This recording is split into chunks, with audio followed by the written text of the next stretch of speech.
Welcome. Can I turn this on? Maybe? All right. Can people hear in the back? Can you guys hear me? Is the mic on? No? Maybe you can ask them to turn it on. Maybe we can get a big, there we go. All right. Maybe we can get a bigger auditorium, we'll see. So welcome to CS 183B. I'm Sam Altman, I'm the president of Y Combinator. 9 years ago, I was a Stanford student, and then I dropped out to start a company, and then I've been an investor for the last few. So at YC, we've been teaching people how to start startups for 9 years. Most of it's very hands-on and specific to the startups, but 30% of it is pretty generally applicable. And so we think that we can teach that 30% in this class. And even though that's only 30% of the way there, hopefully it'll still be really helpful. We've taught a lot of this at YC already, but it's all been off the record. And this is the first time that a lot of what we teach in YC is going to be on the record. So we've invited some of our best speakers to come and give the same talks they give at YC.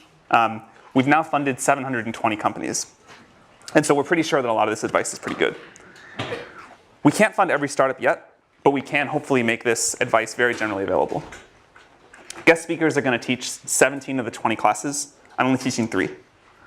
Counting YC itself, every guest speaker has been involved in the creation of a $1 billion+ company. So the advice shouldn't be that theoretical. It's all from people who have done it.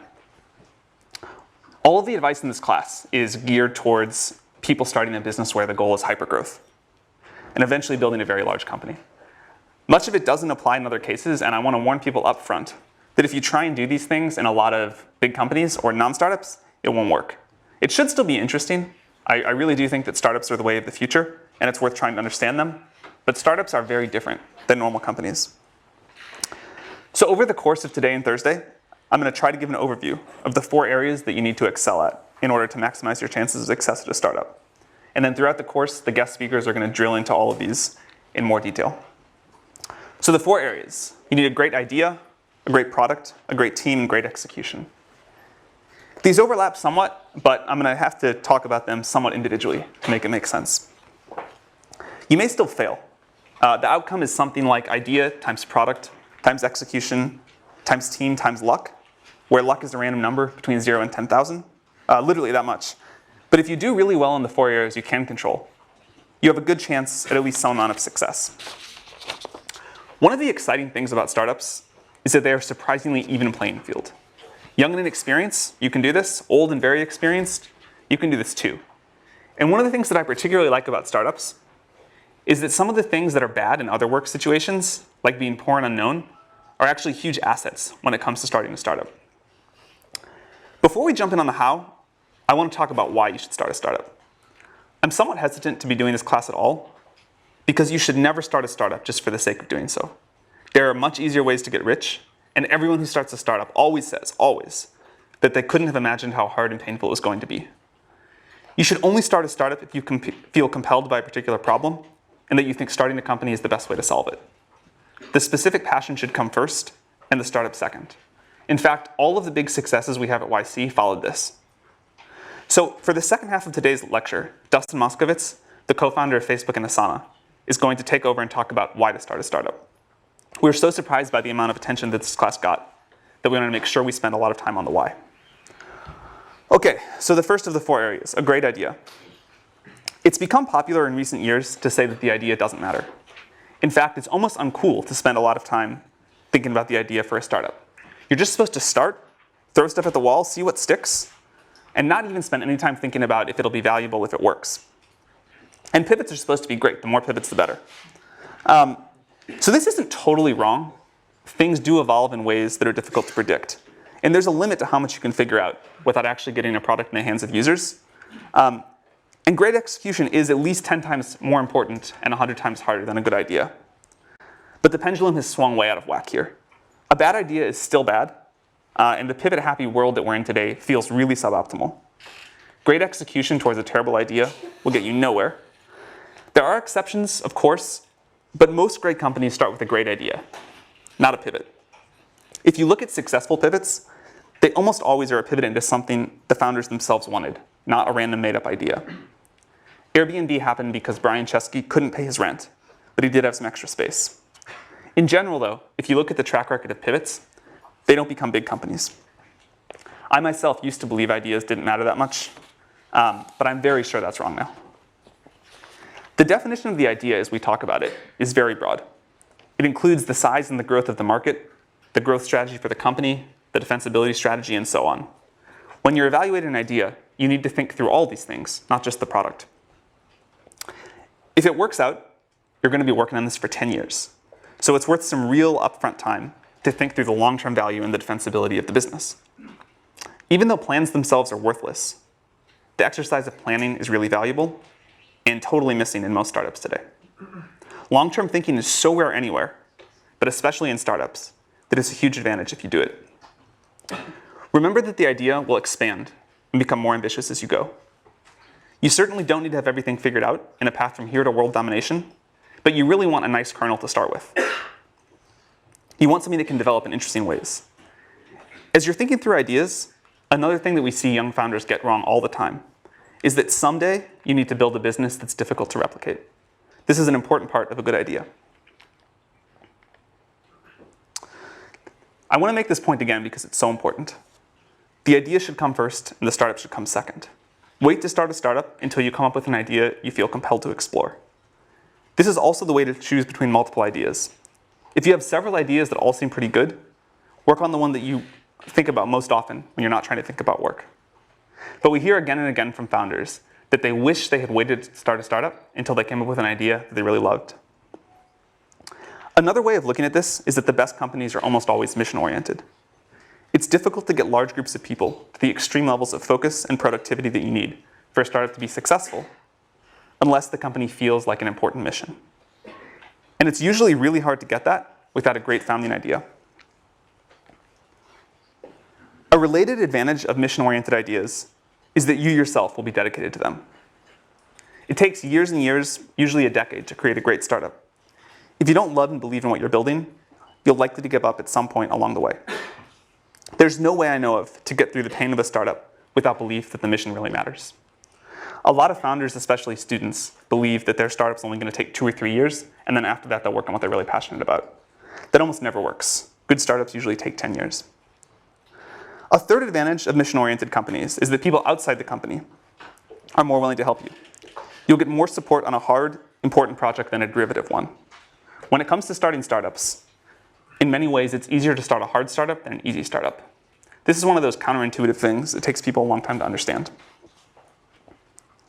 It's difficult to overstate how important being mission-driven is, so I want to emphasize it one last time. Derivative companies, companies that copy an existing idea with very few new insights, don't excite people, and they don't compel the teams to work hard enough to be successful. Paul Graham is going to talk about how to get startup ideas next week. It's something that a lot of founders struggle with, but it's something I believe you can get better at with practice, and it's definitely worth trying to get better at. The hardest part about coming up with great ideas is that the best ideas often look terrible at the beginning. The 13th search engine, and without all the features of a web portal, most people thought that was pointless. Search was done, and anyway, it didn't matter that much. Portals were where the value was at. The 10th social network, and limited only to college students with no money, also terrible. MySpace had won, and who wants college students as customers? Or a way to stay on strangers' couches. That just sounds terrible all around. These all sounded really bad, but they turned out to be good. If they had sounded really good, there would have been too many people working on them. As Peter Thiel is going to discuss in the 5th class, you want an idea that turns into a monopoly. But you can't get a monopoly in a big market right away. Too much competition for that. You have to find a small market in which you can get a monopoly and then quickly expand. This is why some great startup ideas look really bad at the beginning. It's good if you can say something like, today, only this small subset of users are going to use my product, but I'm going to get all of them. And in the future, almost everyone will use my product. Here's the theme that's going to come up a lot. You need conviction in your own beliefs and a willingness to ignore others' naysaying. The hard part is that this is a very fine line. There's right on one side of it and crazy on the other. But keep in mind that if you do come up with a great idea, most people are going to think it's bad. You should be happy about that. It means they won't compete with you. This is also a reason why it's not usually dangerous to tell people about your idea. The truly good ideas don't sound like they're worth stealing. You want an idea about which you can say, I know it sounds like a bad idea, but here's specifically why it's actually a great one. You want to sound crazy, but you want to actually be right. and you want an idea that not many other people are working on. And it's okay if it doesn't sound big at first. Common mistake among founders, especially first-time founders, is they think that the first version of their product, the first version of their idea, needs to sound really big. But it doesn't. It needs to take over a small specific market and expand from there. That's how most great companies have started. Unpopular but right is what you're going for. You want something that sounds like a bad idea, but is a good idea. You also really want to take the time to think about how the market's going to evolve. You need a market that's going to be big in 10 years. Most investors are obsessed with the market size today, and they don't think at all about how the market's going to evolve. In fact, I think this is one of the biggest systemic mistakes that investors make. They think about the growth of the startup itself. They don't think about the growth of the market. I care much more about the growth rate of the market than its current size, and I also care if there's any reason that it's going to top out. You should think about this. I'd prefer to invest in a company that's going after a small but rapidly growing market than a big but slow growing one. One of the big advantages of these sorts of markets, these small but rapidly growing markets, is that customers are usually pretty desperate for a solution, and they'll put up with an imperfect but rapidly improving product. And a big advantage of being a student, one of the two biggest advantages, is that you probably have better intuition about which markets are likely to start growing rapidly than older people do. Another thing that students usually don't understand, or at least takes a while, you cannot create a market that doesn't want to exist. You can basically change everything in a startup but the market. So you should actually do some thinking to be sure, or at least as sure as you can be, that the market you're going after is going to grow and be there. There are a lot of different ways to talk about the right kind of market. For example, surfing someone else's wave, or stepping into an up elevator, or being part of a movement. But all of this is just a way of saying you want a market that's going to grow really quickly. It may seem small today, it may be small today, but you know, and other people don't, that it's going to grow really fast. So think about where this is happening in the world. You need this sort of a tailwind to make a startup successful. The exciting thing is there are probably more of these tailwinds now than ever before. As Mark Andreessen says, software is eating the world. It's just everywhere. There are like so many great ideas out there. And you just have to pick one and find one that you really care about. Another version of this that gets down to the same idea is Sequoia's famous question, why now? Why is this the perfect time for this particular idea and to start this particular company? Why couldn't it have been done 2 years ago? And why will 2 years in the future be too late? For the most successful startups we've been involved with, they've all had a great idea, great answer to this question. And if you don't, you should be at least somewhat suspicious about it. In general, it's best if you're building something that you yourself need. You'll understand it much better than if you have to understand it by talking to a customer to build the very first version. If you don't need it yourself, and you're building something that someone else needs, realize that you're at a big disadvantage and get very, very close to your customers. Try to work in their office if you can, and if not, talk to them multiple times a day. Another somewhat counterintuitive thing about good startup ideas is that they're almost always very easy to explain and very easy to understand. If it takes more than a sentence to explain what you're doing, it's almost always a sign that it's too complicated. It should be a clearly articulated vision with a small number of words. And the best ideas are usually either very different from existing companies in one important way, like Google being a search engine that worked just really well and none of the other stuff of the portals, or totally new like SpaceX. Any company that's a clone of something else that already exists with some small or made up differentiator, like we're going to be X beautiful design, or we're going to be Y for people that like red wine instead, that usually fails. So as I mentioned, one of the great things about being a student is that you have a very good perspective on new technology. And learning to get good at having new ideas takes a while. So start working on that right now. That's one thing we hear from people all the time, that they wish they had done more of when they were a student. The other is meeting potential co-founders. You have no idea how good of an environment you're in right now for meeting people that you can start a company with down the road. And the one thing that we always tell college students is more important than starting any particular startup is getting to know a lot of potential co-founders. So I want to finish this section of my talk with a quote from 50 Cent. This is from when he was asked about vitamin water. I won't read it, it's up there. But it's about the importance of thinking about what customers want and thinking about the demands of the market. Most people don't do this. Most students especially don't do this. If you can just do this one thing, if you can just learn to think about the market first, you will have a big leg up on most people starting startups. And this is probably the thing that we see wrong with Y Combinator apps most frequently is that people have not thought about the market first and what people want first. So for the next section, I'm going to talk about building a great product. And here again, I'm going to use a very broad definition of product. It includes customer support and copyright explaining the product. Anything involved in your customer's interaction with what you built from them.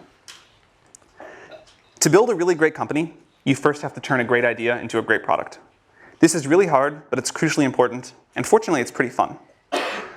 Although great products are always new to the world, and it's hard to give you advice about what to build, there are enough commonalities that we can give you a lot of advice about how to build it. One of the most important tasks for a founder is to make sure that the company builds a great product. Until you've built a great product, almost nothing else matters. When really successful startup founders tell the story of their early days, it's almost always sitting in front of the computer working on their product or talking to their customers. That's pretty much all the time. They do very little else. And you should be very skeptical if your time allocation is much different. Most other problems that founders are trying to solve, raising money, getting more press, hiring, business development, etc., these are significantly easier when you have a great product. It's really important to take care of that first. Step one is to build something that users love. At YC, we tell founders to work on their product, talk to users, exercise, eat, and sleep, and very little else. All the other stuff I just mentioned, PR, conferences, recruiting advisors, doing partnerships, you should ignore all of that and just build a product and then get it as good as possible by talking to your users. Your job is to build something that users love. Very few companies that go on to be super successful get there without first doing this. A lot of good on paper startups fail because they merely make something that people like. Making something that people want, but only a medium amount, is a great way to fail and not understand why you're failing. So these are the two jobs. Something that we say at YC a lot is that it's better to build something that a small number of users love than a large number of users like. Of course, it'd be best to build something that a small number of users love, but opportunities to do that for V1 are rare, and they're usually not available to startups. So in practice, you end up choosing either the gray or the orange. You make something that a lot of users like a little bit, or something that a small number of users love a lot. And this is a very important piece of advice. Build something that a small number of users love. It's much easier to expand from something that a small number of people love to something that a lot of people love than from something that a lot of people like to a lot of people love. If you get this right, you can get a lot of other things wrong. If you don't get this right, you can get everything else right, and you'll probably still fail. So when you start on a startup, this is the only thing you need to care about until it's working. Should we explain that again? Sure. So you have a choice in a startup. The best thing of all worlds would be to build a product that a lot of people really love. In practice, you can't usually do that because a big company, if there's an opportunity like that, Google or Facebook will do it. So there's a limit to the area under the curve of what you can build. And you can either build something that a lot of users like a little bit, or you can build something that a small number of users love a lot. And the total amount of love is the same. It's just a question of how it's distributed. And there's this law of conservation of how much happiness you can put into the world with the first product of a startup. And so startups always struggle with which of those two they should go. And they seem equal, right? Because the area under the curve is the same. But we've seen this time and again that they're not, and that it's so much easier to expand. Once you've got something that some people love, you can expand that to something that a lot of other people love. But if you only get ambivalence or sort of weak enthusiasm, and then try to expand that, you'll never get up to a lot of people loving it. So the advice is find a small group of users and make them really love what you're doing. Does that make sense? All right. One way that you know when this is working is that you'll get growth by word of mouth. If you make something people love, people will tell their friends about it. This works for consumer products and enterprise products as well. When people really love something, they tell their friends about it, and you'll see organic growth. If you find yourself talking about how it's okay that you're not growing because there's a big partnership that's going to come save you or something like that, it's almost always a sign of real trouble. Sales and marketing are really important, and we're going to have 2 classes on them later. But if you don't have some early organic growth, then your product probably isn't good enough yet. A great product is the secret to long-term growth hacking. You should get that right before you worry about anything else. It doesn't get easier to put off making a great product. If you try to build a growth machine before you have a product that some people really love, you're almost certainly going to waste your time. Breakout companies almost always have a product that's so good that it grows by word of mouth. Over the long run, great products win. Don't worry about your competitors raising a lot of money and what they may do in the future. They probably aren't very good anyway. Very few startups die from competition. Most die because they themselves fail to make something users love. They spend their time on other things. So worry about this above all else. Another piece of advice to make something that users love, start with something simple. It's much, much easier to make a great product if you have something simple. Even if your eventual plans are super complex, and hopefully they are, you can almost always start with a smaller subset of the problem than whatever you think is the smallest. And it's hard to build a great product, so you want to start with as little surface area as possible. Think about the really successful companies and what they started with. Think about products that you really love. They're generally incredibly simple to use and especially to get started using. The first version of Facebook was almost comically simple.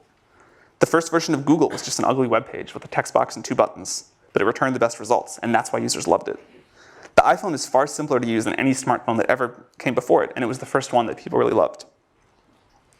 Another reason that simple is good is because it forces you to do one thing extremely well, and you have to do that to make something that people love.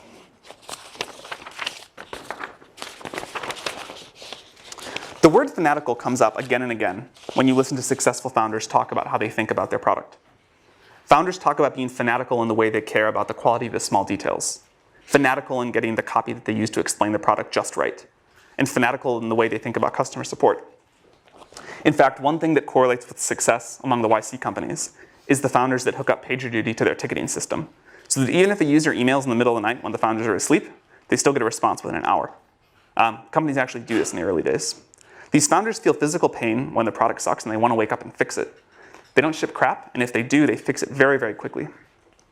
And it definitely takes some level of fanaticism to build a great product. You need some users to help with the feedback cycle, but the way to get those users is manually. You should go recruit them by hand.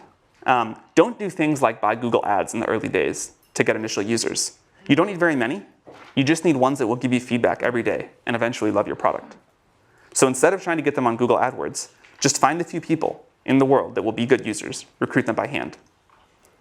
Ben Silverman, when everyone thought Pinterest was a joke, recruited the initial Pinterest users by chatting up strangers in coffee shops. He really did. He just walked around Palo Alto and said, will you please use my product? He also used to run around the Apple store in Palo Alto, and he would set all the browsers to the Pinterest homepage real quick before they caught him and kicked him out. So that then when people walked in there, they're like, oh, what is this? This is an important example of doing things that don't scale. If you haven't read Paul Graham's essay on that topic, you definitely should. So get users manually, and remember that the goal is to get a small group of them to love you. Understand that group extremely well, get extremely close to them. Listen to them, and you'll almost always find out that they're very willing to give you feedback. Even if you're building the product for yourself, listen to outside users, and they'll tell you how to make a product they'll pay for. Do whatever you need to make them love you, make them know what you're doing, because they're also going to be the advocates that help you get your next users. You want to build an engine in the company that transforms feedback from users into product decisions. Then get it back in front of the users and repeat. Ask them what they like and what they don't like, and watch them use it. Ask them what they pay for. Ask them if they'd be really bummed if your company went away. Ask them what would make them recommend the product to their friends, and ask them if they've recommended it to any yet. You should make this feedback loop as tight as possible. If your product gets 10% better every week, that compounds really, really quickly. One of the great advantages of software startups is just how short you can make the feedback loop.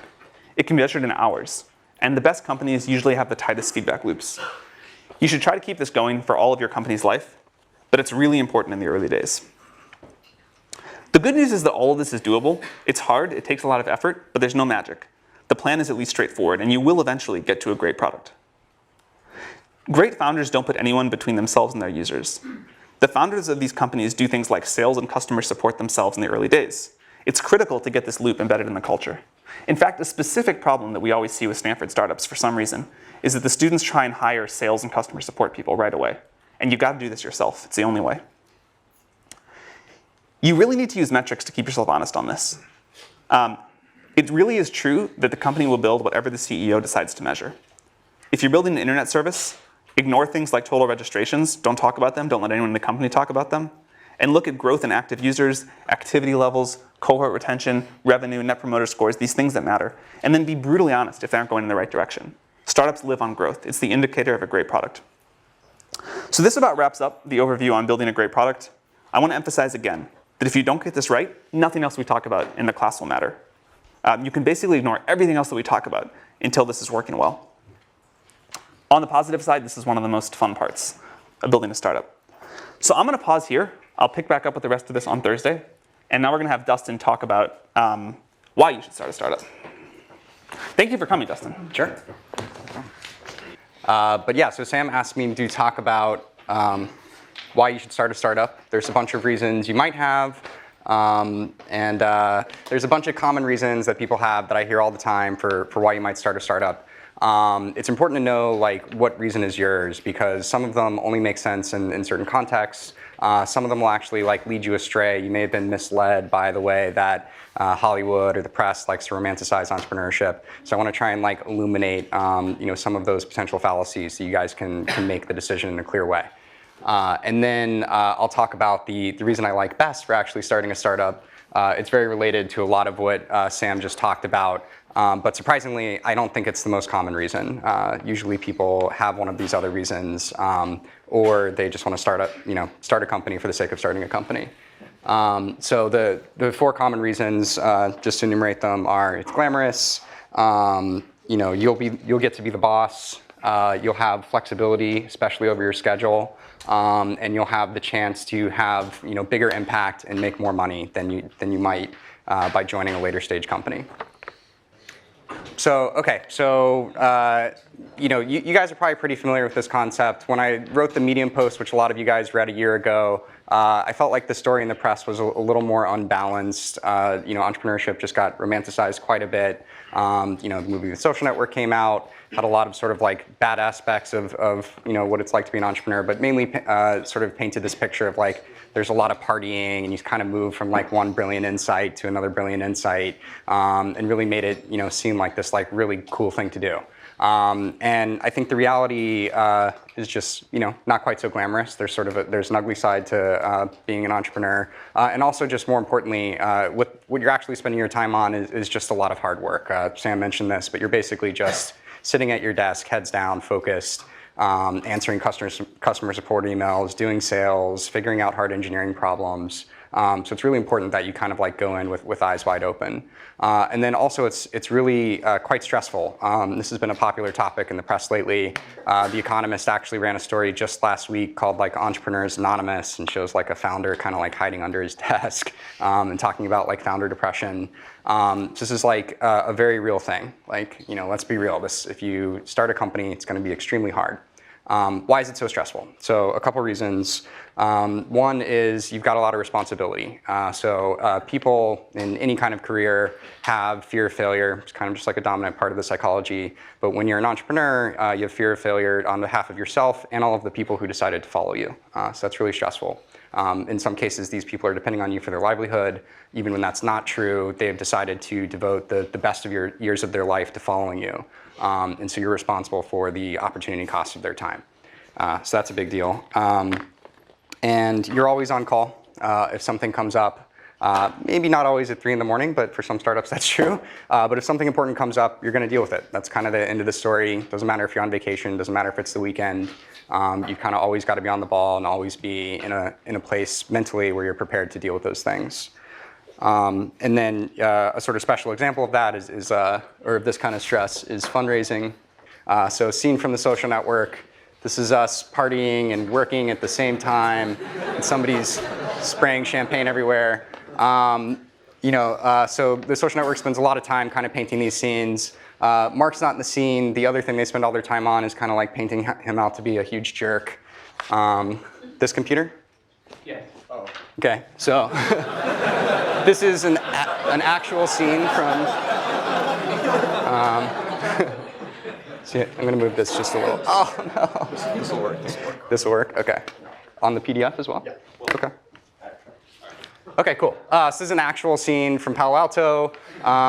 Spent a lot of time at this desk, just kind of heads down and focus. Mark was still kind of a jerk sometimes, but in this more like fun, lovable way, and not a like sociopathic scorn lover way.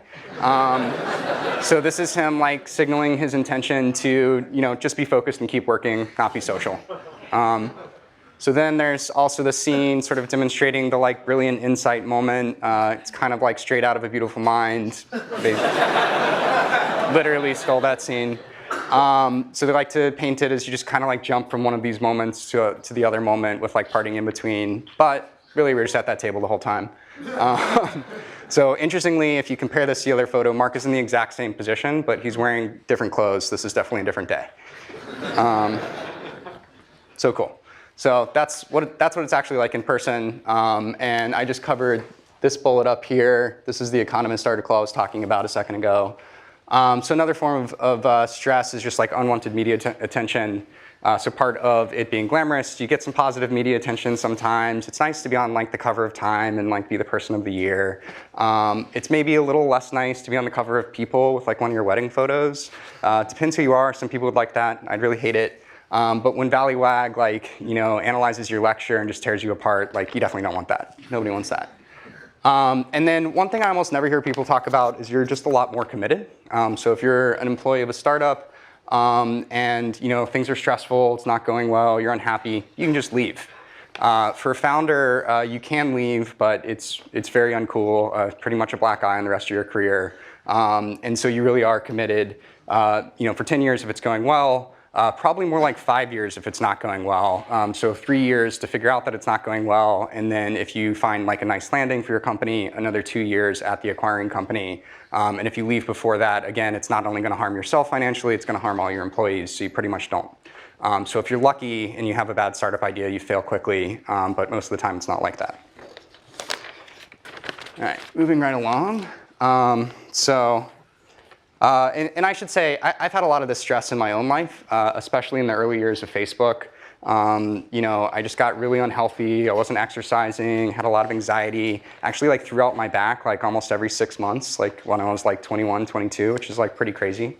And so if you do start a company, be aware that you're going to have to deal with this and you have to actually manage it. It's actually like one of your core responsibilities. Ben Horowitz likes to say like the #1 role of a CEO is managing your own psychology. It's absolutely true. Make sure you do it. So another reason, so people, especially if they've already had a job at another company, you tend to develop this narrative of like, okay, like the people running this company are idiots. They're making all these stupid decisions. They're spending their time in these stupid ways. I'm going to start a company and I'm going to do it better. I'm going to like set all the rules. It's a pretty attractive idea. Makes a lot of sense. If you've read my Medium post, you know it's coming. I'll give you guys a second to read this quote.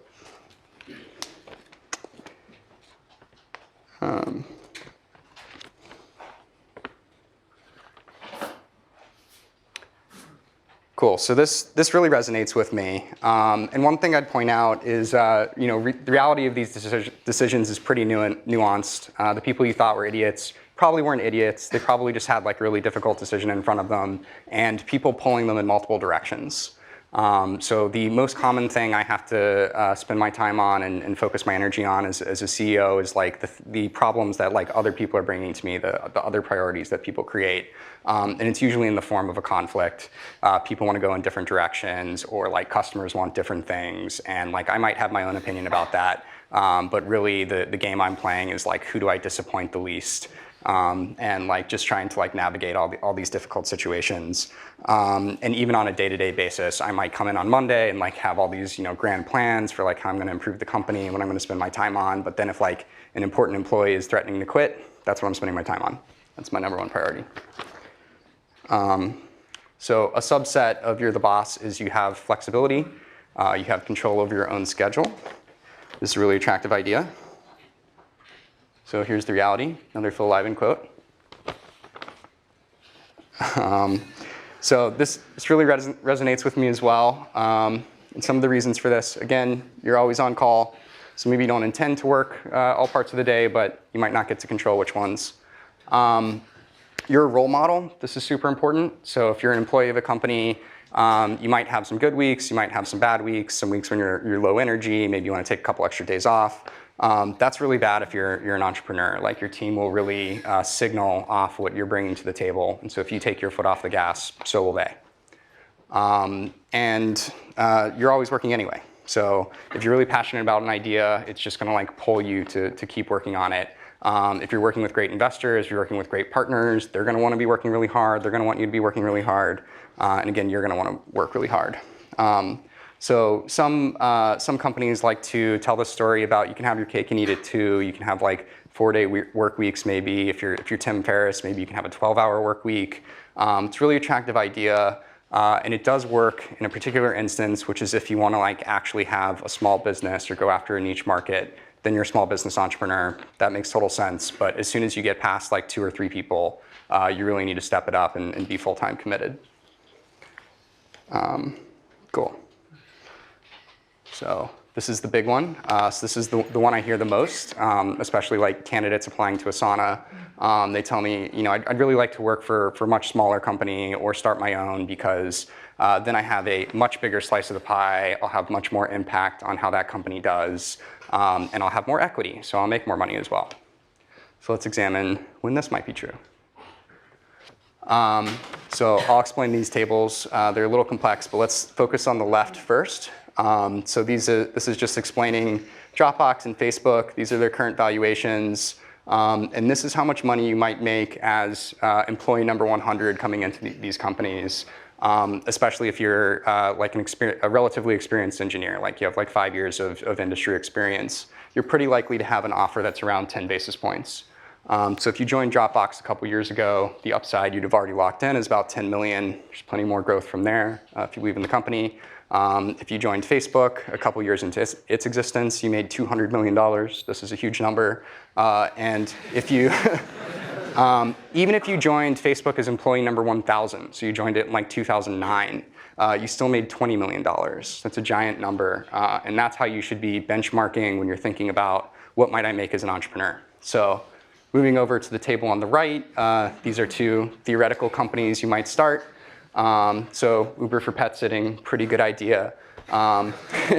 If you're really well suited to this, you might have a really good shot at building a $100 million company. And then your share of that company is pretty likely to be about 10%.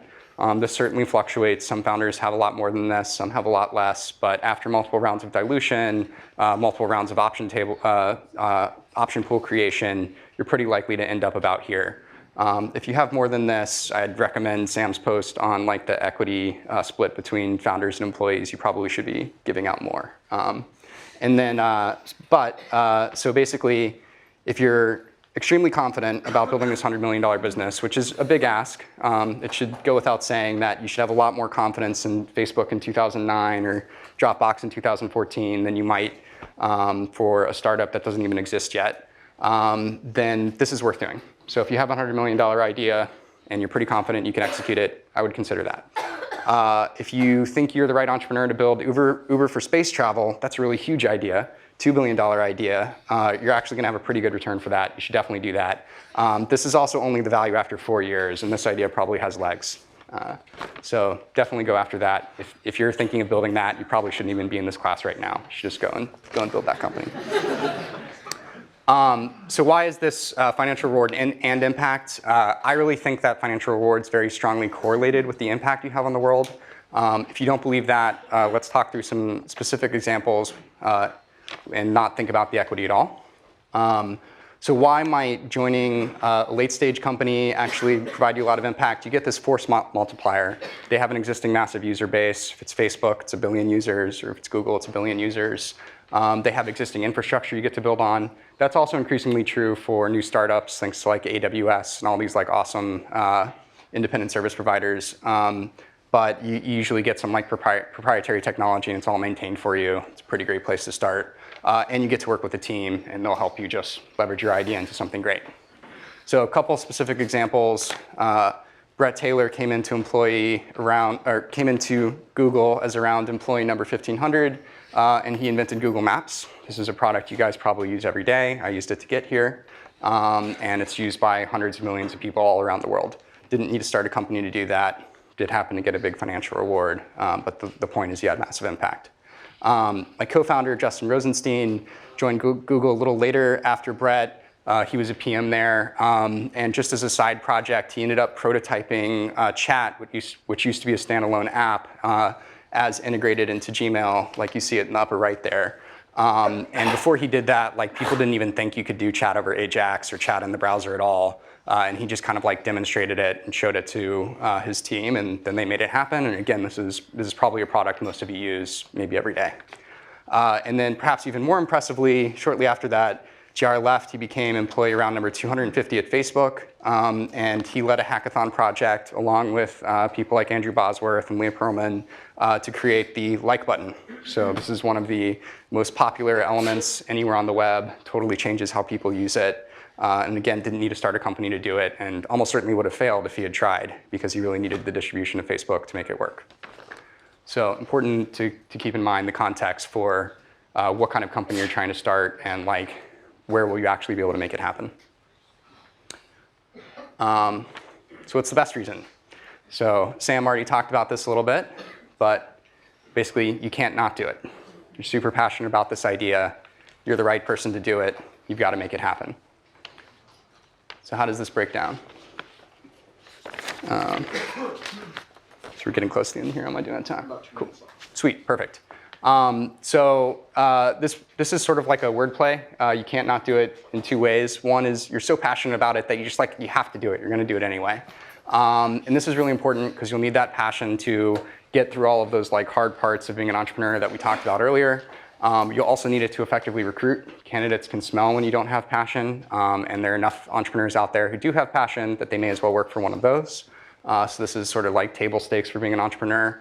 Your subconscious can also tell when you don't have passion, and that'll be a huge problem. And then, so the other way to interpret this is the world needs you to do it. So this is sort of validation that the idea is important. It's going to make the world better, so the world needs it. If it's not something the world needs, go do something the world needs. Your time's really valuable. There are plenty of good ideas out there. Maybe it's not one of your own, maybe it's an existing company, but you may as well work on something that's going to be good. And then the second way to interpret this is the world needs you to do it. You're actually well suited to this problem in some way. If this isn't true, it may be a sign that your time is better spent somewhere else. But also, just best case scenario, if this isn't true, you outcompete the team for which it is true, and you just end up with like a suboptimal outcome for the world. That doesn't feel very good. So drawing this back to my own experience, at Asana, Justin and I were kind of like reluctant entrepreneurs before we founded Asana. So we were working at Facebook. We were already working on a great problem. And we would basically work all day long on our normal projects. And then at night, we would keep working on this internal task manager that was used internally at the company. And it was just because we were like so passionate about the idea. It was so clearly valuable that we couldn't do anything else. And at some point, we had to have the hard conversation of like, okay, well, what does it mean if we don't actually start this company? We were able to see the impact it was having on Facebook. We were pretty convinced it could be really valuable for the world. We were also pretty convinced nobody else was going to build it. The problem had been around a long time, and we just kept seeing sort of incremental solutions to it. So if we didn't go out with the one that we thought was best, we thought there'd be a lot of value left on the table. And yeah, so we just couldn't stop working on it. And literally the idea was like beating itself out of our chest, like forcing itself into the world. And I think that's the feeling you should really be looking for when you start a company. That's how you know you have the right idea. So I'll go ahead and stop there. I'll put some recommended books up here, but won't narrate them. And maybe that's the end of the class. Yeah, thank you.